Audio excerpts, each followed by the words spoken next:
Assalamualaikum warahmatullahi wabarakatuh. Innal hamdalillah nahmaduhu hamdan hamdan wa nashkuru lahu syukran syukran amma ba'du.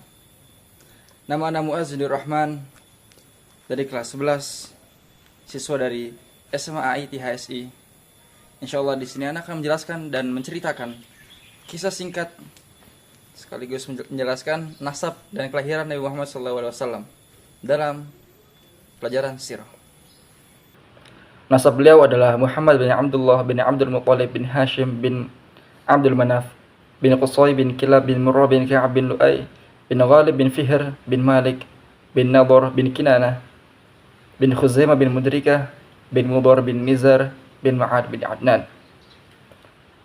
Nabi Muhammad SAW bersabda dalam hadisnya, Inna Allah astafa Kinanatan min waladi Ismail.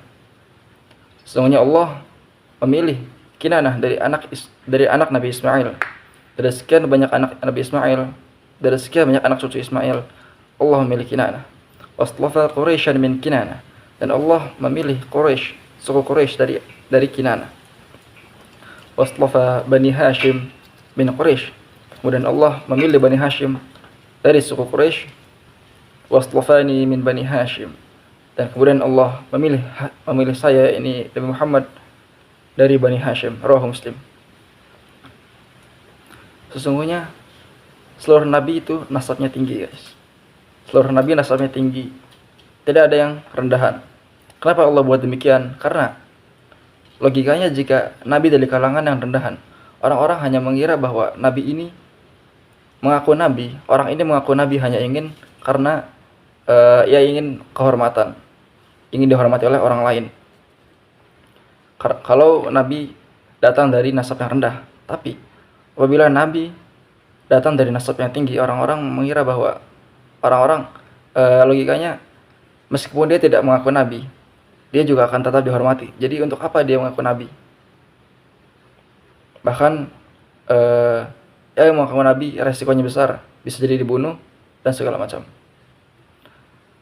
Kemudian Abdullah menikah dengan Aminah binti Wahab, yang akhirnya ibunya mengandung Nabi, yakni Aminah mengandung Nabi Muhammad SAW. Disebutkan bahwa Abdullah ketika berdagang ke Syam mampir ke Madinah. Lalu di Madinah beliau sakit hingga meninggal dan dikubur di Madinah. Saat itu Nabi dalam kondisi janin, yakni Nabi merupakan anak yang yatim dari lahir. Sebagaimana dalam firman Allah surat Ad-Duha, alam yajidka yatiman fa'awa. Lalu dirawat oleh ibunya Nabi Muhammad SAW. Dan jangan mengira bahwa orang yang dirawat oleh ibunya itu tidak berhasil. Banyak orang di sana yang hebat, yang berhasil dirawat oleh ibunya. Seperti halnya Nabi Isa, Nabi Musa, dan Nabi Ismail. Lalu kelahiran Nabi Muhammad SAW, banyak riwayat-riwayat yang menjelaskan keajaiban kelahiran Nabi SAW. Tapi kebanyakan riwayat tersebut adalah palsu atau lemah hadisnya. Di antara riwayat yang lemah adalah padamnya api abadi Majusi. Kemudian jimat-jimat ibunya putus pas melahirkan. Hadis ini bagus tapi lemah riwayatnya, dhaif. Kemudian ada yang berpendapat juga istana Persia, Raja Persia bergetar ketika Nabi lahir. Hadis ini pun lemah. Kemudian hadis Nabi Muhammad SAW yang sahih adalah, aku adalah berkat dari doa Nabi Ibrahim. Yang Nabi Muhammad bersabda demikian. Kemudian Nabi Muhammad melanjutkan lagi, Rabbana wa ba'ath fihim rasulan minhum yatlu 'alaihim ayatika wa yu'allimuhumul kitaba wal hikmah wa yuzakkihim innaka antal azizul hakim. Yakni dari doa Nabi Ibrahim, yakni dari bangsa Arab. Dan kabar gembira yang disampaikan Nabi Isa pada kaumnya, yakni min ba'di ismuhu Ahmad, dan dalam mimpi ibuku bahwa ada cahaya dari tubuhnya menerangi negeri Syam, yakni Nabi Muhammad SAW. Nabi lahir di hari Senin, dan ketika Nabi ditanya, kenapa beliau selalu puasa pada hari Senin ya Rasulullah? Nabi menjawab, dzalika yaumun wulidtu fihi wa yaumun bu'ithtu aw unzila 'alayya fihi. Rawahu Muslim. Perlu diketahui juga, hari Senin juga merupakan hari yang dimana amal dilaporkan ke Allah. Tentang bulannya di sana masih banyak khilaf tentang bulan apa Nabi lahir. Tapi yang masyhur adalah bulan Rabiul Awal.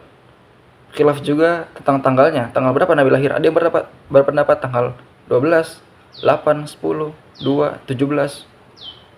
Ya, terdapat banyak khilaf. Dan tahunnya yang masyhur adalah tahun 571 Masehi. Dan cara terbaik, cara yang benar untuk merayakan hari lahir Nabi adalah berpuasa dan memperbanyak berdoa atau memperbanyak ibadah lainnya. Itulah cara yang benar untuk merayakan hari lahir Nabi SAW, bukan dengan pesta pora atau yang lain-lain.